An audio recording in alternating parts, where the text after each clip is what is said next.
Hello guys. Tara guys, mag-ano na tayo. Kakape ako guys. Ay, gatas pala. Gatas guys. Gamot sa puyat. Ano ko guys.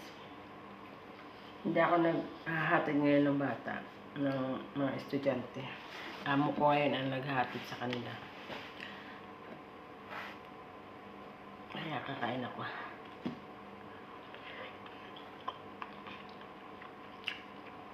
Masarap ka.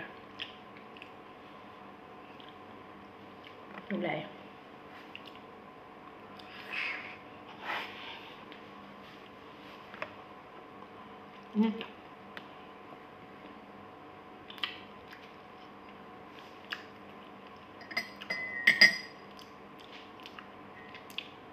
Ito yung umaga guys.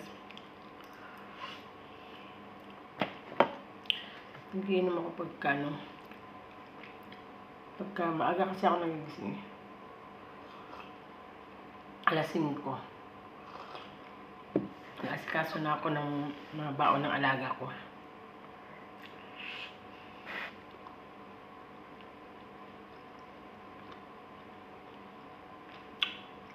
Kaya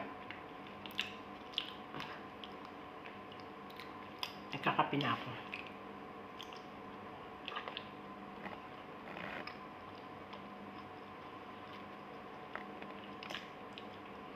Minsan naman, pag tinatamad yung amo ko maghatid sa eskwelahan, ako ang naghahatid.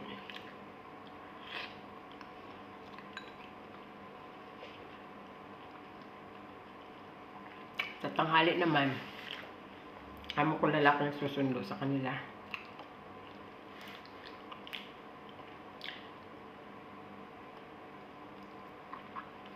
Pero minsan, pag tinatamad yung amo ko lalaki o kaya may nararamdaman, kaya may lakad, may appointment, yun. Ako ang magsusundo ng aking mga alaga.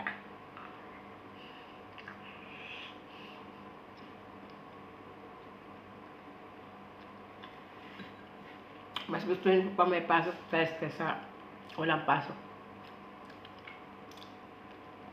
Kasi pag walang pasok guys, lagi kaming gala ng gala. Minsan doon kami natutulog sa nanay niya.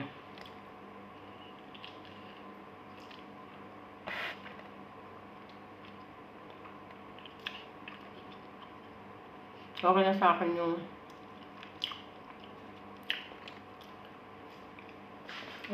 yung gigising ako ng maaga pag may pasok.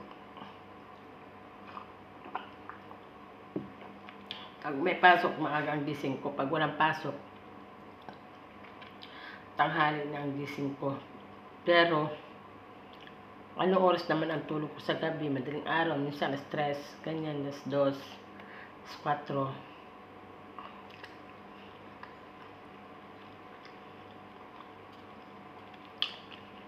Mas gusto ko pa na may pasok guys kasi wala. Pag may pasok, dito lang kami sa bahay.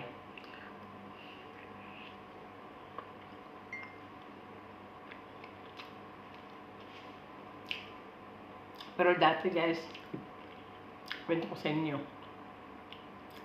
Dati nung wala pang trabaho yung amo kong babae, may pasok man sa wala, lagi kami nasa galaan guys. Grabe.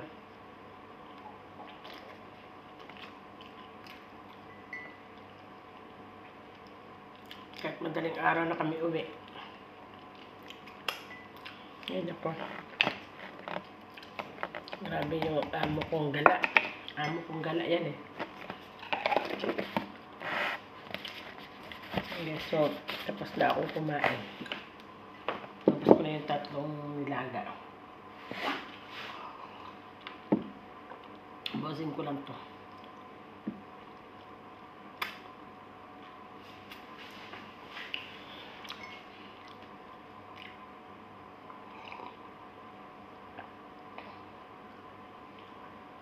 Tapos, matutulog ulit ako.